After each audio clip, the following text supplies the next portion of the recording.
Amoebic മസ്തിഷ്ക ജ്വരം ബാധിച്ച് ചികിത്സയിൽ കഴിയുന്ന 5 വയസ്സുകാരിയുടെ നില അതീവ ഗുരുതരമായി തുടരുകയാണ്.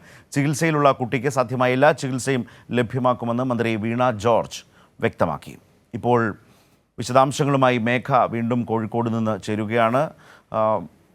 മേഘ, ഈ കേസ് ഈ പറഞ്ഞത് വല്ലാത്തൊരു ആശങ്കയുളവാക്കുന്ന ഒരു സാഹചര്യമാണ്. അതീവ ഗുരുതരമായ ഒരു നിലയിൽ തന്നെ കുഞ്ഞിൻ്റെ ആരോഗ്യനില തുടരുകയാണോ?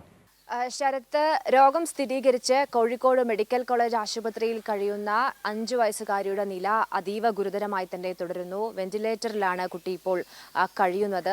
ഇന്നലെയാണ് കുഞ്ഞിനെ കോഴിക്കോട് മെഡിക്കൽ കോളേജ് ആശുപത്രിയിൽ പ്രവേശിപ്പിച്ചത്.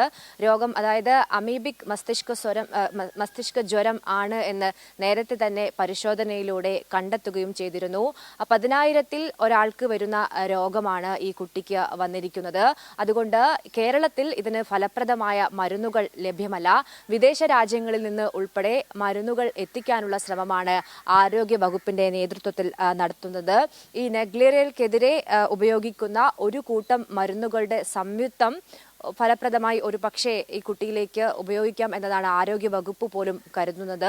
അതിനുള്ള ശ്രമം കൂടി ആരോഗ്യ വകുപ്പിന്റെ ഭാഗത്ത് നിന്ന് നിലവിൽ ഉണ്ട് എന്നതാണ് മനസ്സിലാക്കുന്നത്. അതായത് മലപ്പുറത്തെ മുന്നയൂർ പുഴയിൽ കുളിച്ച കുട്ടിക്കാണ് ഇപ്പോൾ ഈ രോഗം സ്ഥിരീകരിച്ചിരിക്കുന്നത്. ഈ കുഞ്ഞ് കഴിഞ്ഞ 5-ന് ഈ പുഴയിൽ കുളിക്കുന്നു. അതിന് പിന്നാലെ 10-ാം തീയതി പനി അനുഭവപ്പെടുന്നു. അപ്പം വിട്ടുമാറാത്ത പനിയും കടുത്ത തലവേദനയെ തുടർന്ന് മലപ്പുറത്തെ ഒരു ആശുപത്രിയിൽ കാണിക്കുന്നു. അതിന് പിന്നാലെ കോഴിക്കോട്ട് ഒരു സ്വകാര്യ ആശുപത്രിയിലേക്ക് കൊണ്ടുവരികയാണ്. ഇവിടെ നിന്ന് ഈ സ്വകാര്യ ആശുപത്രിയിൽ നിന്നും കുട്ടിയുടെ നില അതേപോലെ തന്നെ തുടരുന്നതിനാൽ കോഴിക്കോട് മെഡിക്കൽ കോളേജ് ആശുപത്രിയിലേക്ക് മാറ്റുകയായിരുന്നു. കുട്ടിക്കൊപ്പം ഈ പുഴയിൽ കുളിച്ച 4 കുഞ്ഞുങ്ങൾ കൂടി നിലവിൽ നിരീക്ഷണത്തിൽ ഉണ്ട്. സമാന ലക്ഷണങ്ങളോടുകൂടി നിരീക്ഷണത്തിലാണ്. പക്ഷേ രോഗം സ്ഥിരീകരിച്ചിട്ടില്ല. ആശങ്കപ്പെടേണ്ട ഒരു സാഹചര്യം ഇല്ല എന്നതാണ് ആരോഗ്യ വകുപ്പ് പറയുന്നത്.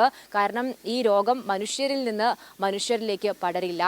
അതായത് കടലുണ്ടി പുഴയിലെ ഒരു ഭാഗത്ത് നിന്ന് ആ ഭാഗത്താണ് ഈ കുഞ്ഞുങ്ങൾ കുളിക്കുന്നത്.